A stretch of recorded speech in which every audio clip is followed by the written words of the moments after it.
The invisible hand of the dark side is always at play, ladies and gentlemen. Don't ever forget the tragedy of Darth Vader and other dark side users. Now, I was going to dress up in a costume today. I was going to put on a nice little skit again. But I really think that it's falling on deaf ears at this point.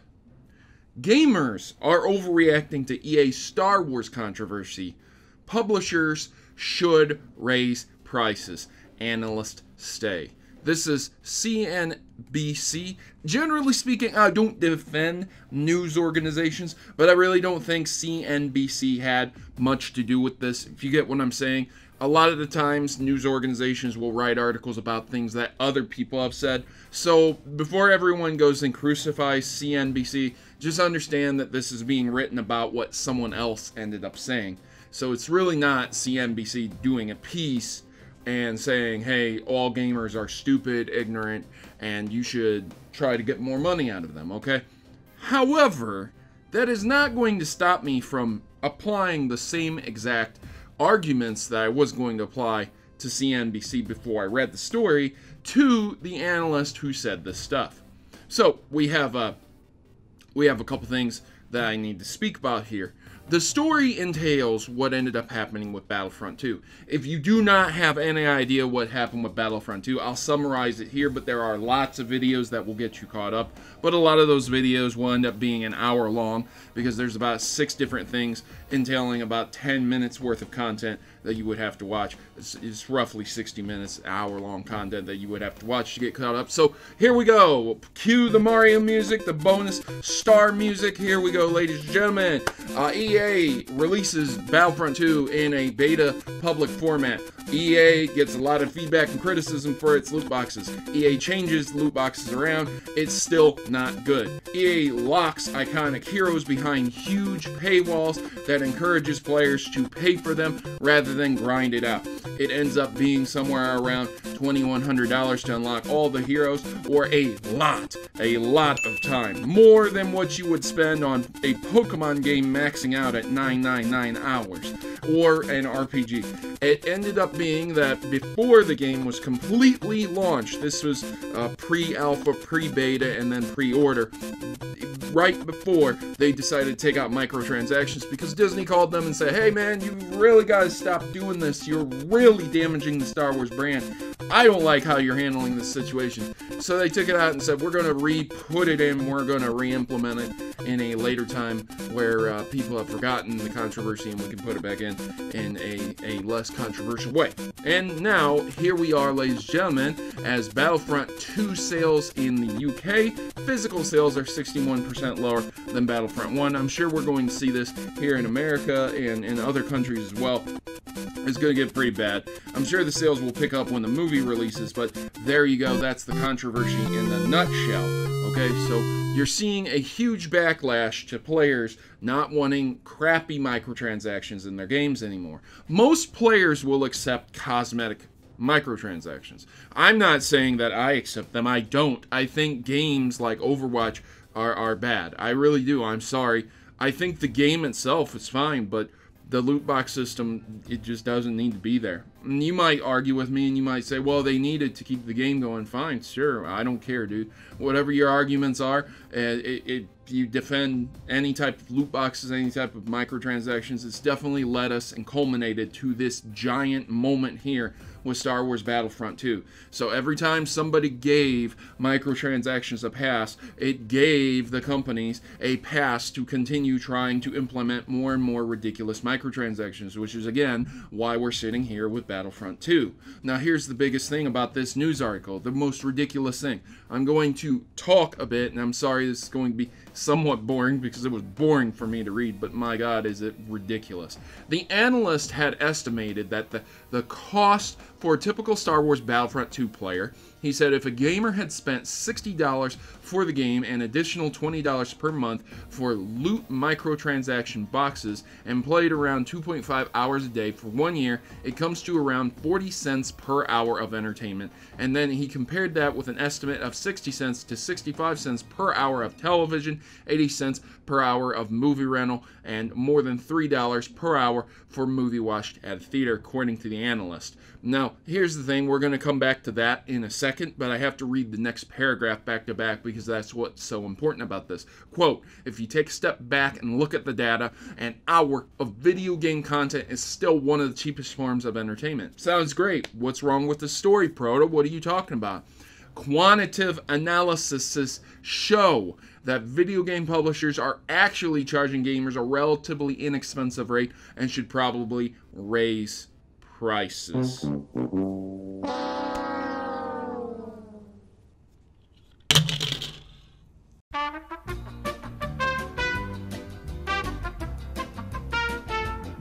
$60 and some tax for a brand new game release is just that's too cheap, fam. You need to raise your prices. I'm gonna break character because I'm gonna break down. I'm gonna have a mental breakdown, and my brain's gonna melt out of my dome. You're gonna see it just come out of my ear because it's people. How can people be so ignorantly stupid? I'll explain it to you. Here is a casual man, perhaps not even that deep-seated in the gaming community. I have not done my Google research on this specific analyst, but the way he speaks, it expresses to me that he has no idea about indie developers. He has no idea about season passes. He has no idea about DLC and things of that nature, and he also has no idea about special editions of games.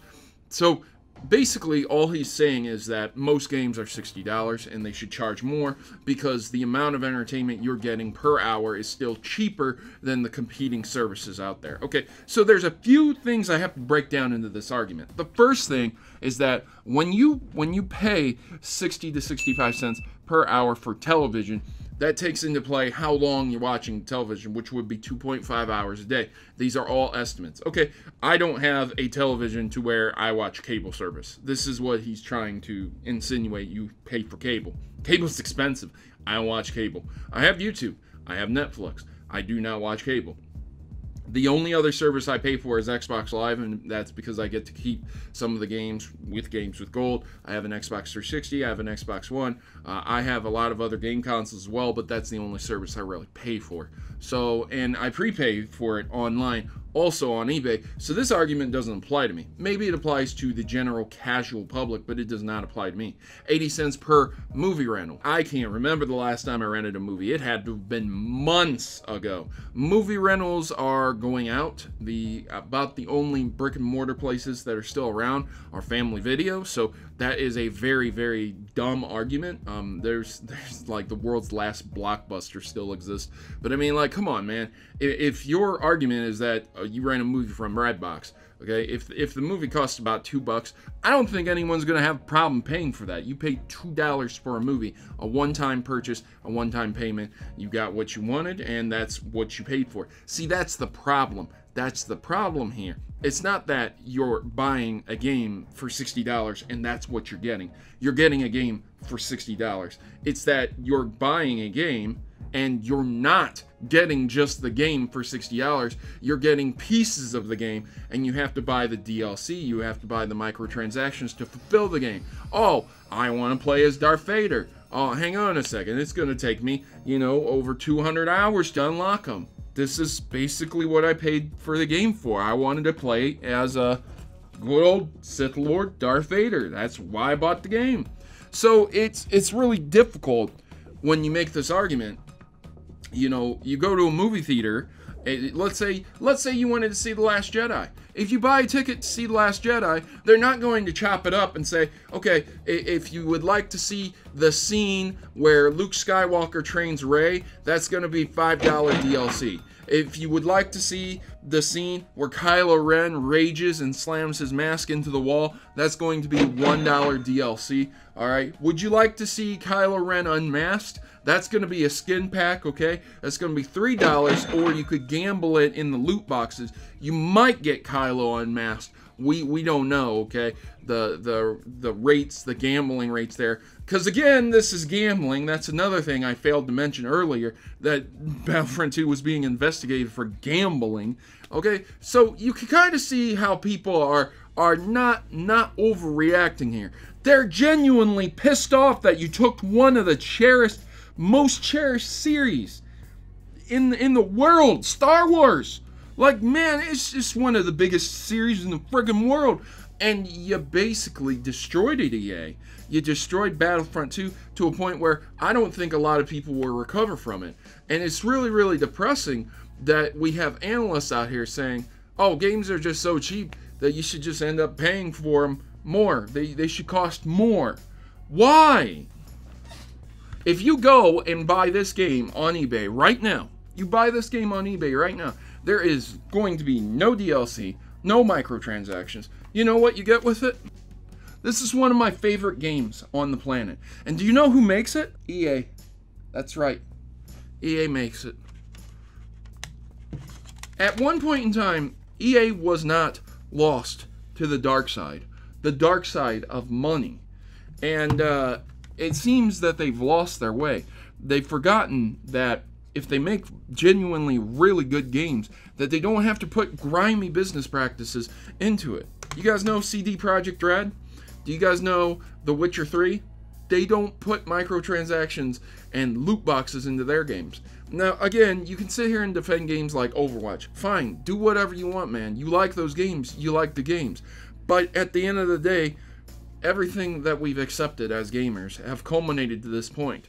And when there's companies out there like CD Projekt Red that make The Witcher 3 without microtransactions and loot boxes, you have to ask the question, then why can't game companies like EA do it? Why can't game companies like Ubisoft do it? Why do there have to be microtransactions? Why do there have to be loot boxes? Why? There don't have to be. They are trying to convince you of this to continue to rake in money on a game otherwise that would have made quite a bit of money and then tapered off because everyone buys it and they don't have to buy anymore. That was the whole point of DLC. You make content for a game that you can't originally publish with it because it would take too long, and then you put that content out as DLC later on because it's like a band-aid. It's like life support for a dying game. The game's not necessarily bad, it just updates the game and it keeps the game going and it makes you more money in between game releases. So in between working on, the second game, the third game, you have this DLC that comes out and it keeps the gamers going. This is originally what DLC was conceived for. The thought process. It makes great sense, but microtransactions are a horrendous abomination of this principle. God! At what point in time did the gamers say, yeah, it's okay to lock away a costume? The costumes, everything in the game should be available day one, freely to unlock yourself. You shouldn't have to pay for them, because the only reason you should have to pay for something later on is if they were not able to develop it and put it in the game day frickin' one. Why is this a ridiculous principle? Why does an old man like me have to educate people and say this stuff when you see it in the news? Good Lord, man, it drives me nuts. It drives me up a wall. It makes me think I'm crazy. I won't accept microtransactions. I won't accept these horrible things. Games like Super Mario Odyssey do amazing without them. I will not accept them. Ladies and gentlemen, I don't think we should be paying more for video games. I'm not going to sit here and throw away thousands of dollars on video games and get next to nothing in return. If you feel the same way, please leave me a like in the comment section below.